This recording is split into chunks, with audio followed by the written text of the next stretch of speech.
Hola, ¿qué tal? Buenas tardes, bienvenidos a este ciclo de entrevistas del diario Digital Conclusión a través de su canal de televisión, esta vez con la actualidad y por supuesto tratando de profundizar en aquellos temas que seguramente a usted le están preocupando, que tiene que ver con la cotidianidad, y digo que tiene que ver con la cotidianidad porque el salario suyo, que además es su propiedad, tiene que ver con la cotidianidad cuando va al supermercado, cuando hace otro tipo de compras, un contexto difícil de interpretar. A veces uno se pregunta por qué gano lo que gano, también por qué no preguntarse qué es lo que está pasando en las relaciones que existen entre el movimiento obrero y el gobierno, y por qué se hace a veces un poquito difícil entender qué es aquello que es legítimo reclamar como trabajador en el contexto de la pandemia y que no.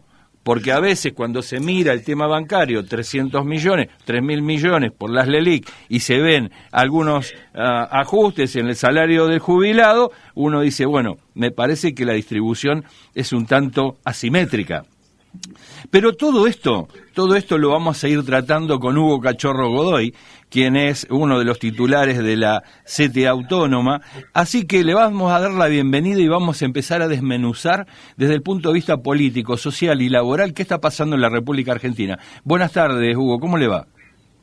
Hola, buenas tardes. Muchas gracias por invitarme. No, por favor. Seguramente el tema es vasto para abarcarlo, pero a mí me gustaría preguntarle esto, Hugo. A ver, ¿qué es lo que le está pasando a los trabajadores en este contexto de pandemia y qué es lo que están de alguna forma sintiendo en su situación del bolsillo, ¿no? ¿Qué está pasando? Mirá, venimos de 4 años donde los trabajadores y trabajadoras fuimos el blanco fundamental de una política económica que tuvo su centro en generar desocupación, pobreza y reducción de ingresos salariales de toda la población, de la clase trabajadora me refiero. Sí. Ante eso los trabajadores actuamos con un alto nivel de protagonismo, confrontando con esas políticas neoliberales, y desde el primer día, porque cuando había muchos que le votaban las leyes a Macri, sí, los trabajadores estábamos movilizados en las calles. Sí. Esa lucha que nos permitió ganarla en las calles, y cuando hablo de la lucha de los trabajadores, por ahí yo no hablo solamente del movimiento obrero tradicional, hablo del movimiento de trabajadores y trabajadoras, porque el movimiento de mujeres y los movimientos feministas fueron un dato muy fuerte de la realidad política de los últimos 4 años, los movimientos sociales, que son los trabajadores y las trabajadoras que se organizan en los barrios en torno de los comedores, los merenderos, para dar la lucha cotidiana contra el hambre y la pobreza, son parte de este movimiento de trabajadores, además del movimiento sindical tradicional. Por eso es que ganamos la batalla en las calles, y eso abrió el camino a vencer en las urnas a las políticas neoliberales. Lo que se logró, se dijo, chau Macri, no queremos más estas políticas neoliberales. Ahora aparece la expectativa, la esperanza, la inquietud de que el gobierno de Alberto Fernández contenga esas expectativas. Sí. Eso requiere políticas que pongan el acento en generar soberanía del pueblo, soberanía de la nación, trabajo, producción y justicia. Ante esta situación, los primeros pininos que empezaba el gobierno a poner de pie, aparece la pandemia. Pero la pandemia agrava una crisis económico-social que la preexistió y que además es de carácter global. Por lo tanto, requiere del gobierno un esfuerzo principal, no solamente de atender la urgencia, sino atender los problemas de fondo que radican en esta crisis económico-social del sistema capitalista a nivel global. Claro. Y si nosotros teníamos una Argentina dependiente de Estados Unidos, que fabrica dólares como le convienen a ellos, pero que después vienen acá, los entran en forma de préstamo y se los llevan en fuga de capitales, bueno, si el gobierno, si el Estado no recupera soberanía, si el Estado se subordina a la política especulativa y de ajuste del Fondo Monetario Internacional y de los mismos grupos financieros, no va a encontrar la salida. A nosotros nos parece, el gobierno ha dado respuestas positivas en la primera etapa de la pandemia a partir del 20 de marzo, priorizando la vida por sobre la actividad económica que algunos planteaban como cuestión fundamental, como si no se requiriera la vida, porque la actividad económica tiene sentido a partir de recrear y multiplicar la vida de la sociedad. No son cosas contradictorias. El gobierno acertó en esa primera etapa, pero me parece que hoy entra a tener dificultades para encontrar respuestas adecuadas para reactivar la economía. En ese sentido se inscribe lo que pasó ayer en el Consejo del Salario, del salario mínimo me refiero, donde hubo dos errores centrales. Primero, no generar instancias de diálogo con participación plena de todos. Quisieron excluir a nuestra central de una reunión de comisión central, en una de las reuniones de las comisiones principales, y después plantearon un aumento salarial que, si bien expresa un esfuerzo, todavía está lejos de pensar un proceso de recuperación del salario mínimo que nos lleve a 46.000 pesos, que es el objetivo que nosotros en este momento planteamos alcanzar. Pero como mínimo lo que había que recuperar era el 35% que perdimos en el último año, y eso no lo planteó el gobierno. Y si no hay respuesta a los trabajadores y las trabajadoras, no hay forma de reactivar el mercado interno. El mercado interno, la producción y el trabajo se reactiva a partir de la capacidad de consumo de los sectores populares, no de otra manera. Claro.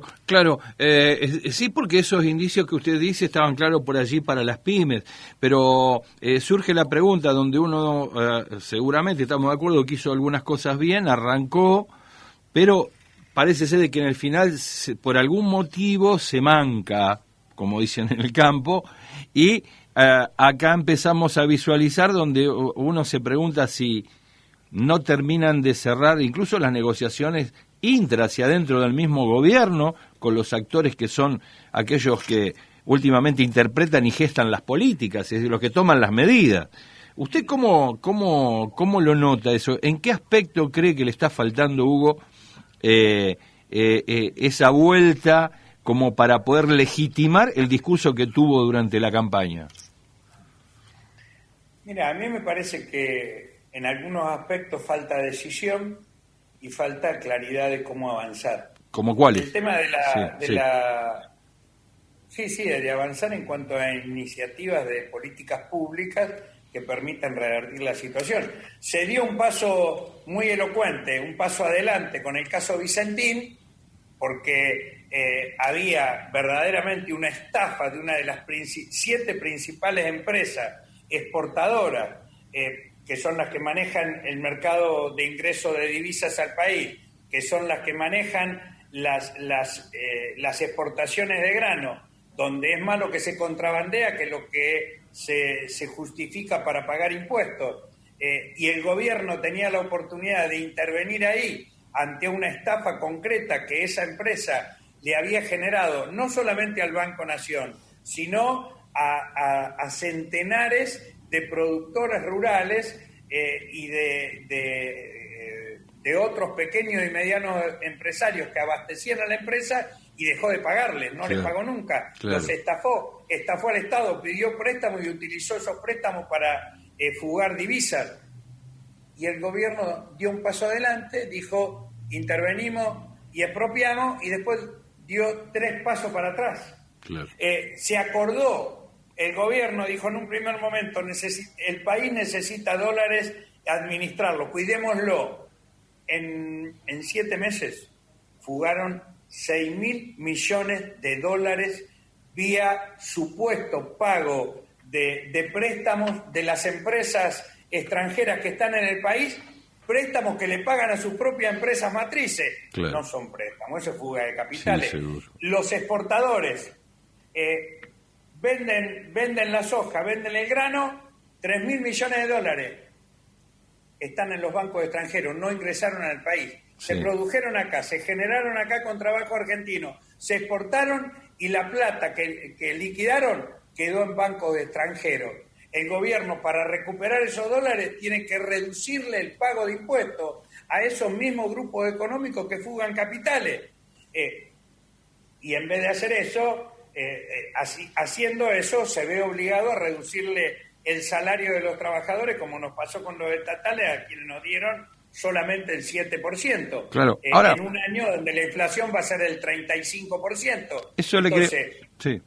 No, eso le quería preguntar, Hugo, porque, mire, a ver si con este razonamiento nos podemos orientar y cómo se explica esto.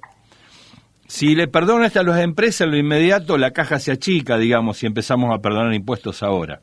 Tampoco se avanza con el impuesto a las grandes fortunas. Cuando se habla del presupuesto nacional, se dice no, se hizo el presupuesto a la baja porque se espera de que la Argentina el próximo año pegue un salto y empiece el aparato productivo a crecer a tasa china. Pero cuando usted va a la negociación, los trabajadores estatales, que serían los recipiendarios de esa acumulación de libre disponibilidad que tendría el gobierno porque no estaría atado el presupuesto y que podría mejorar el salario de los trabajadores, terminan en una negociación del 7%. Entonces, ¿cómo se lee eso? Evidentemente es un error. Por eso es que los trabajadores hacemos un gran esfuerzo. Cuando rechazamos ese 7% y realizamos una jornada nacional de lucha, con desconexiones, con paros, con movilizaciones y caravanas en todo el país, el 6 de este mes, que pasó, al mismo tiempo fuimos al Congreso a reclamar que se apruebe el impuesto a las grandes fortunas y que no sea por única vez, porque en un escenario de crisis que va a continuar, que si hay un aspecto erróneo del proyecto de presupuesto que planteó el gobierno para el año que viene, al cual te referías vos, es que no prevé gastos COVID. O sea, todos los gastos extraordinarios que se utilizaron este año para atender la emergencia COVID, aparentemente no van a ser necesarios utilizar el año que viene. Y la verdad es que la vacuna, aún siendo optimista, la vamos a tener en abril. Claro. Cubriendo las necesidades del personal de salud, del personal de seguridad, de los mayores de 60 años, hasta después de la primera mitad del año no va a haber posibilidades de masificar la vacunación. Por lo tanto, el problema COVID lo vamos a seguir teniendo y va a haber que seguir aplicando, como se ha hecho hasta ahora correctamente, inversiones extraordinarias al efecto. Entonces el gobierno tiene que prever que si no hace que los que más tienen aporten con de sus grandes fortunas, de sus grandes ingresos, y que para reactivarla y recuperar la capacidad adquisitiva de los que menos tenemos, no va a haber salida. ¿Por qué?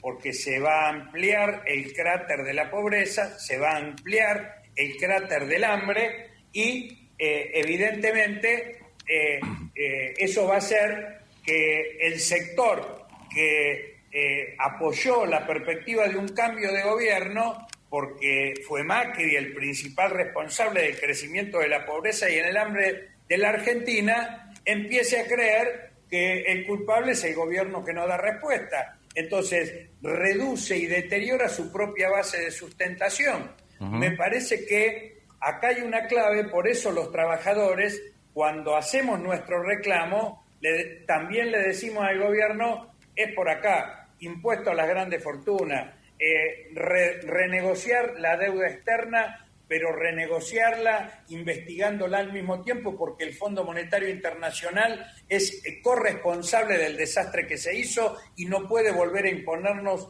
pautas de ajuste fiscal. Me parece que estas son las cosas que los trabajadores estamos proponiendo con un sentido de responsabilidad y consciente de la magnitud de la crisis. Ahora, visto esta negociación, tanto como los bonistas extranjeros, como los nacionales que tienen títulos, ¿no?, en dólares o en pesos, yo pregunto, esto ya está negociado, Hugo, y con el Fondo Monetario también parece ser que está negociado. Muchos economistas nos dicen que la última misión del fondo fue más que nada política, no técnica, ya no hay nada que discutir, porque después de 2024 los argentinos vamos a pagar semestralmente en 10 cuotas lo que le debemos al fondo.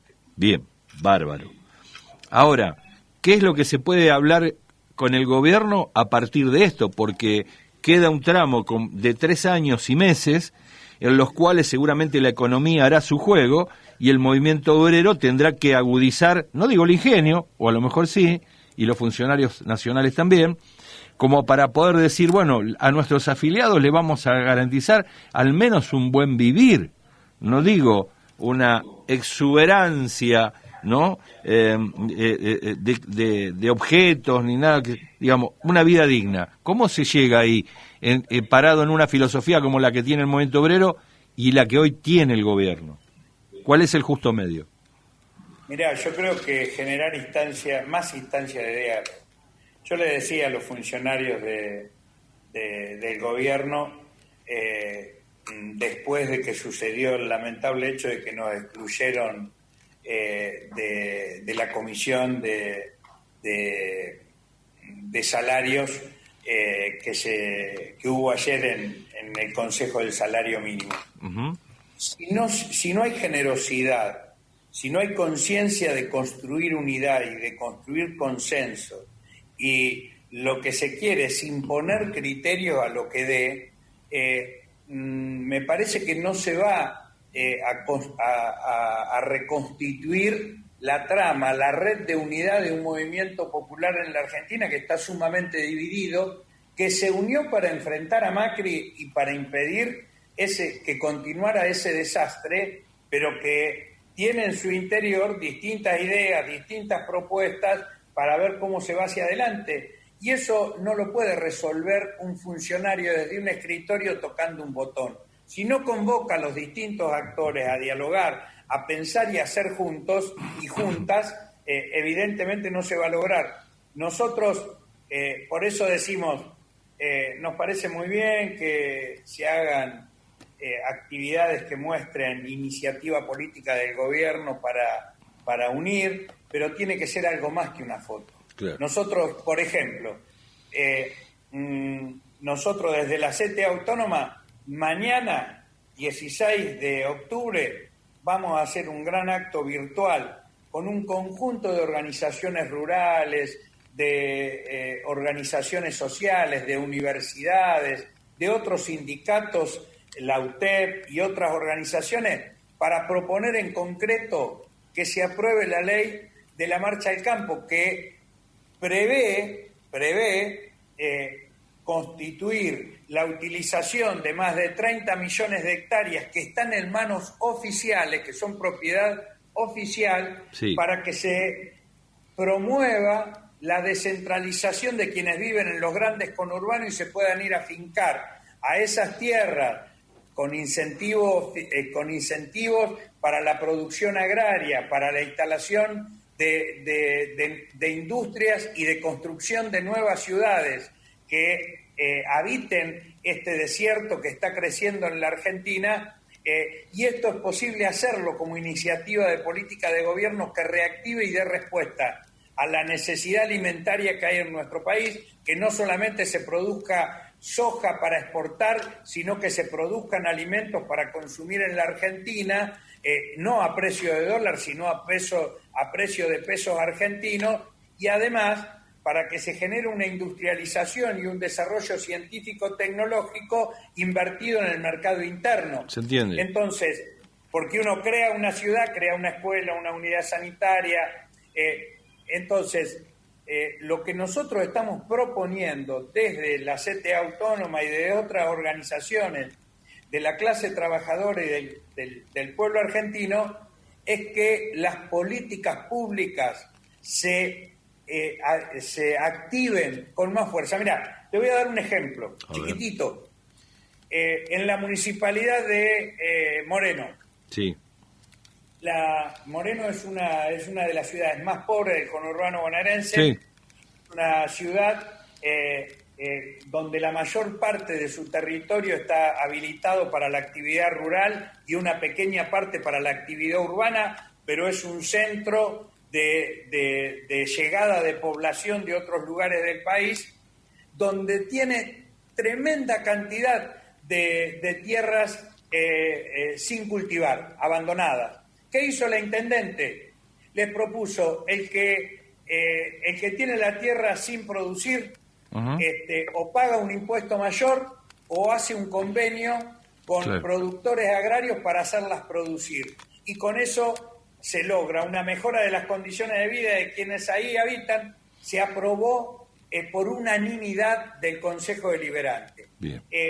Entonces, ¿eso qué demuestra? Si el gobierno tuviera la misma actitud de utilizar los recursos públicos que hoy tiene, los astilleros Río Santiago, las fábricas militares, las tierras incultivadas en manos de las Fuerzas Armadas, en vez de venderlas, utilizarlas para la producción como le estamos proponiendo, habría una capacidad de intervención del Estado muy superior, se generarían nuevas viviendas, etcétera, etcétera. En este sentido hay que avanzar. Sí, me acuerdo del Plan Familia, por caso en Corrientes, uno recorría la 11 y veía la vera del terreno. Si usted iba hace 10, 15 años atrás no encontraba nada, hace 8 años, 7 años en el pasado veía a los costados de la ruta a familias con sus huertas, los cajones en la puerta, pasaba un camión a buscarlos y lo iban a vender, una provincia que tenía que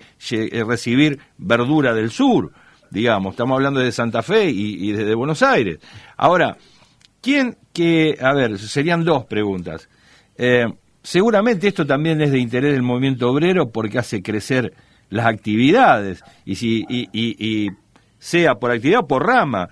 Ahora, el movimiento obrero, en su conjunto, digo, más allá de los nombres, ¿les cuesta interpretar de que esta es una política posible y que siendo federal la única base de sustentación de ampliar las bases en cada una de las organizaciones tiene que ver con quien hoy no es trabajador lo sea? Mira, yo creo que hay una porción del sindicalismo argentino que asume conductas de carácter empresarial. No es un problema de burocracia, es un problema de que piensan y viven como empresarios. Eso hace que estén más preocupados por cuidar su empresa, en la que se han constituido determinados sindicatos, que en organizar a la clase trabajadora. Entonces, por eso es que nosotros creemos que hay que desarrollar una fuerte intervención del Estado, del gobierno, y de los propios trabajadores y trabajadoras para fomentar la libertad y la democracia sindical, que se constituyan nuevas organizaciones sindicales, que se habilite la incorporación de aquellos trabajadores y trabajadoras que son cooperativistas, mutualistas, que son los que cuidan los comedores escolares, los comedores en los barrios, los clubes de barrio que funcionan como comedores y atención a veces hasta de escuela para los pibes. Todos esos son y somos trabajadores y trabajadoras que deben organizarse y se debe habilitar su participación. En este sentido, me parece que hay que democratizar y acrecentar la libertad sindical en la Argentina, para que el trabajador que está como en un sindicato, yo soy de ATE, tiene 95 años de vida, pero en la CTA autónoma está la Federación Nacional Territorial, la FENAT, que tiene 2 años de vida porque agrupa a los trabajadores que se organizaron alrededor de los comedores en los barrios. Entonces, esa idea de unir a la clase trabajadora va a dar fuerza a una política de gobierno, a una política pública que piense en el mercado interno y en la reactivación del consumo en base a terminar con el hambre.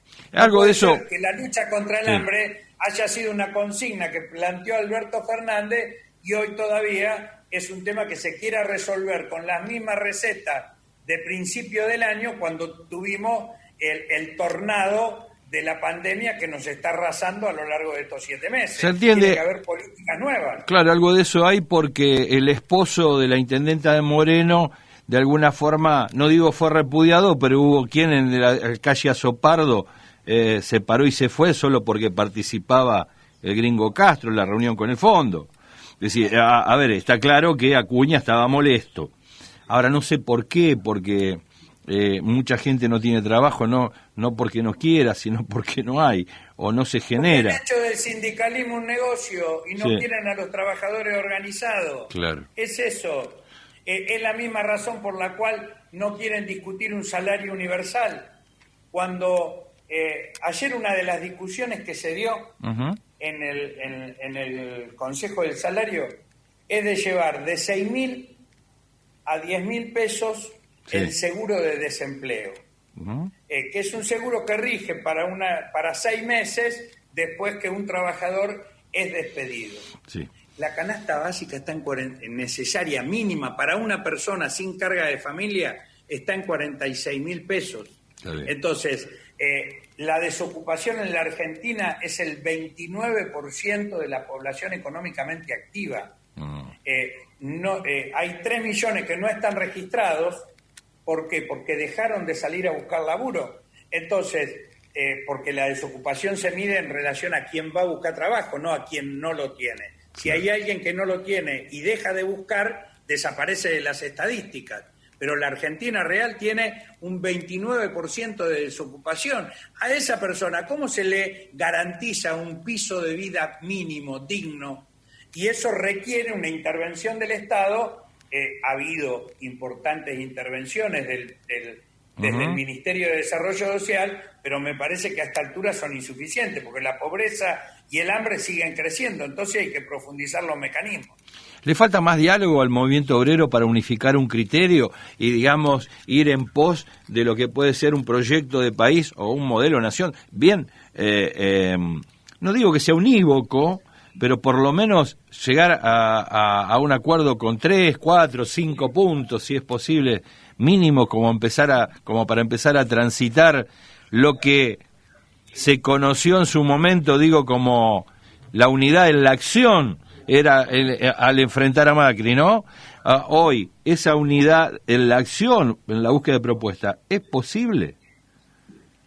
Yo creo que sí. Mira, yo tengo en mi poder este manifiesto por la soberanía, el trabajo y la producción. Sí. Más de 110 organizaciones firmamos el 1 de mayo este manifiesto por la soberanía, el trabajo y la producción, en línea con lo que han sido los programas históricos de la clase trabajadora, Huerta Grande, La Falda, el programa del 1 de mayo de la CGT Los Argentinos, los 26 puntos de la CGT de Ubaldini, las propuestas de la CTA para generar un salario universal y una asignación universal por hijo y una jubilación universal también. O sea, a lo largo de la historia la clase trabajadora ha ido presentando programas de políticas de gobierno y creo que este manifiesto es un aporte en ese sentido. Hay quienes se suman y discutimos y alentamos cambios y mejoras a la propuesta original, como lo vamos a hacer mañana en el gran acto del 16 de octubre, proponiendo la marcha al campo, pero hay otros que se afincan en sus negocios y lo único que les preocupa es eso, porque no les interesa dialogar para construir propuestas nuevas. Están aferrados a sus privilegios. Eso no le hace nada bien al movimiento de trabajadores, esa idea de un sindicalismo empresarial más preocupado por cuidar su baldosa, por valiosa que ésta sea, en vez de pensar en el cráter que se está abriendo para el conjunto de la sociedad argentina y la mayoría de la clase trabajadora. Con el manifiesto proponemos alternativas que miren a ese colectivo. Ahora, aunque más no sea, hay como una respuesta, de carácter reparador, o al menos para prestarle atención. ¿Los gobernadores qué dicen de esto, Hugo? En muchas provincias, más que gobiernos democráticos, hay sultanatos, ¿no? Claro. Me parece que ahí tenemos un problema serio de la democracia. Porque si no, vos no te podés explicar. Hace el otro día hicimos un análisis de la pobreza en la Argentina con los últimos datos del INDEC. Sí. Y tomamos desde el 1976 Sí. hasta hoy, incluyendo los 8 años de dictadura militar y los 37 años de democracia, la escalera ha sido para abajo. Sí. Más que escalera es tobogán. Claro. Entonces, ¿por qué? Y porque hay un sistema democrático que no da cuenta de las necesidades de la población, sino de una casta dirigencial, muchos de los cuales hay dirigentes sindicales que tienen más de 20 años en su cargo de secretarios generales. Uh-huh. La verdad es que poco le aportan a la incorporación de las nuevas generaciones. Uh-huh. Hay gobernadores que se ufanan porque van de gobernador a senador, de senador a gobernador. O diputado a intendente también. Sí. O diputado a intendente, y la verdad es que son corresponsables de este deterioro de la vida democrática, porque no hay democracia real si no hay justicia plena. Sí. Entonces, me parece que estas cosas hay que encontrarle espacio de debate, por eso que nosotros proponemos la constitución de un Consejo Económico Social y un diálogo que integre a los diversos actores y que promueva políticas para que se desarrollen en todo el territorio nacional y que todos podamos pensar en nación y no en la baldosa. Claro, ahora, y ya la última, y lo libero, Hugo. Ahora, cuando usted ve, por ejemplo, que desde la perspectiva de la historia y en aras de tratar de sostener lo que fueron las banderas del movimiento obrero en su conjunto, en el campo de lo que fue la historia del movimiento obrero nacional, el Estado de Justicia, digamos, el Estado de Justicia ha desaparecido. El Estado de Derecho hoy está cuestionado.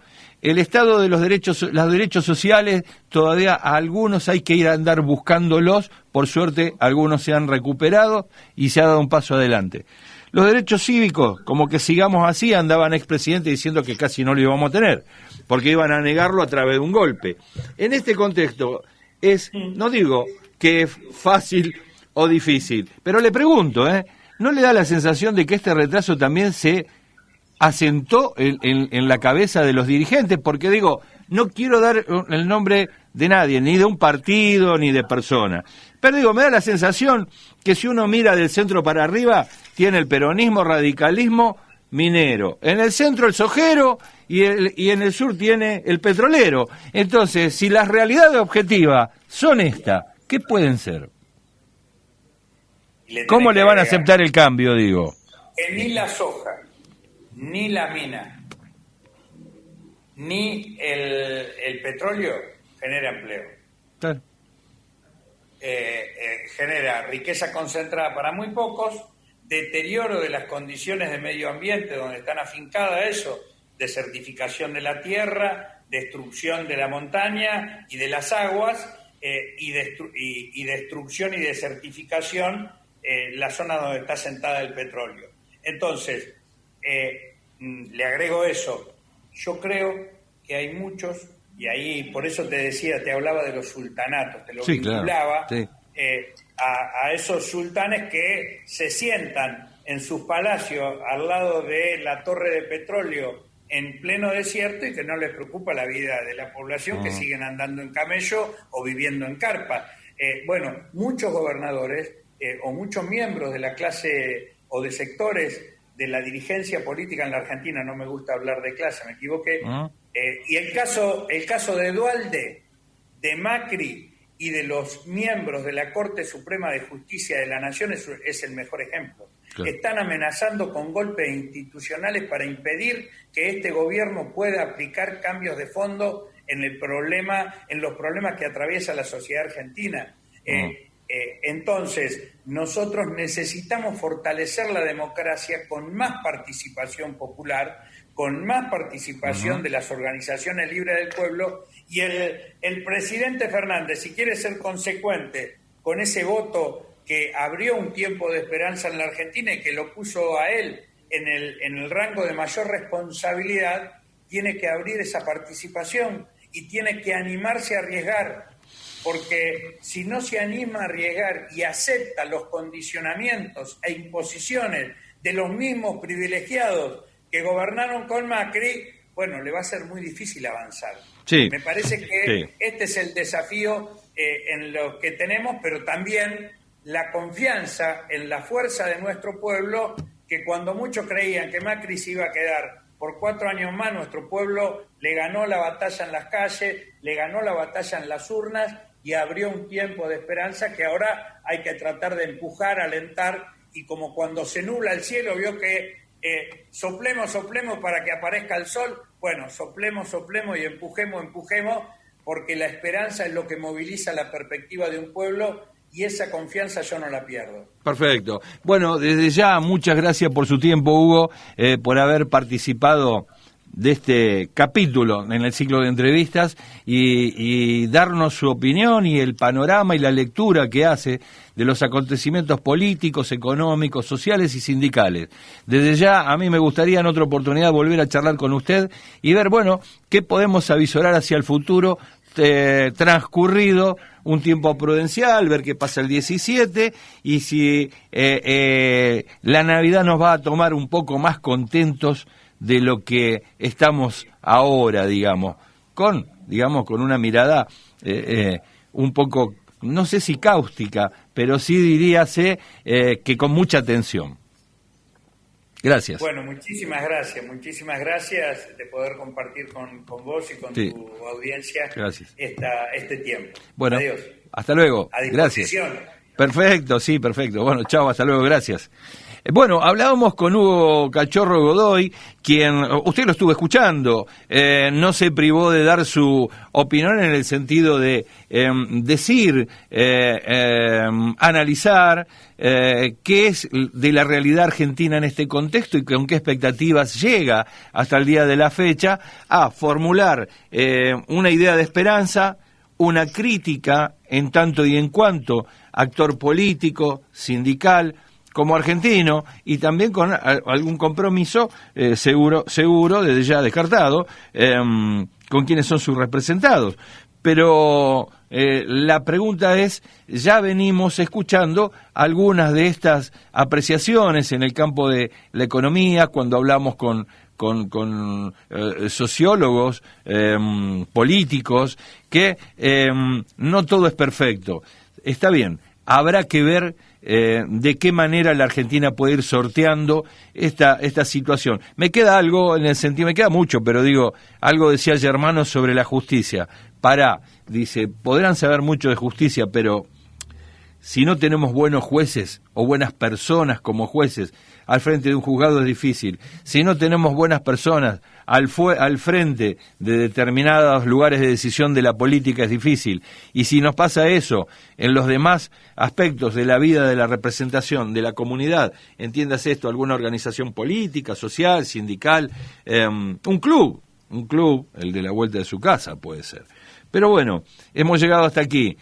Tanto Sebastián Moreno, muy exultante Sebastián Moreno, hoy lo queremos interpretar, anda con un paquete de galletitas. Dice, vamos a ver qué seguro será un cumpleaños. Bueno, y ¿quién te habla? Aldo Batizaco. Te dicen que nos vemos en el próximo capítulo. Seguro mañana a través del canal de TV del diario Digital Conclusión. Chau, hasta luego.